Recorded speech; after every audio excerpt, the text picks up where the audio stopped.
Prabhas Prashanth Neel combination లో తెరకెక్కిన Salaar movie కలెక్షన్ల విషయంలో సత్తా చాటుతోంది. కొన్ని ఏరియాలలో సరికొత్త రికార్డులను క్రియేట్ చేస్తూ ఇప్పటికే క్రియేట్ అయిన ఎన్నో రికార్డులను ఈ సినిమా బ్రేక్ చేసింది. ఒక సందర్భంలో ప్రశాంత్ నీల్ మాట్లాడుతూ సలార్ అంటే అర్థమేంటో తెలియజేశారు. సలార్ అనేది ఒక ఉర్దూ పదమని ఆయన చెప్పుకొచ్చారు. సలార్ అనే పదానికి సమర్థవంతమైన నాయకుడు అనే అర్థం వస్తుందని ప్రశాంత్ నీల్ తెలిపారు. రాజుకు కుడిభుజంగా ఉంటూ అత్యంత నమ్మదగిన వ్యక్తిని సలార్ అని పిలుస్తారని ప్రశాంత్ నీల్ కామెంట్స్ చేశారు. కథకు అనుగుణంగానే సలార్ టైటిల్ ఫిక్స్ కాగా సలార్ 2 మూవీ సలార్ శౌర్యాంగ పర్వం అనే టైటిల్ తో తెరకెక్కుతుంది. ఈ సినిమాలో ఎలాంటి ట్విస్టులు ఉండబోతున్నాయో చూడాల్సి ఉంది.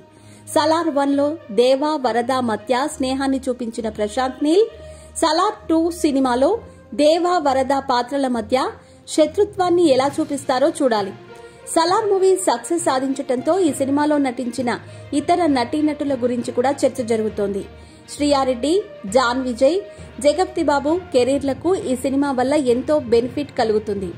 ప్రతి పాత్ర ప్రత్యేకంగా ఉండేలా సలార్ను ప్రశాంత్ నీల్ తెరకెక్కించటం ఫ్యాన్స్ కి మరింత సంతోషాన్ని కలిగించింది.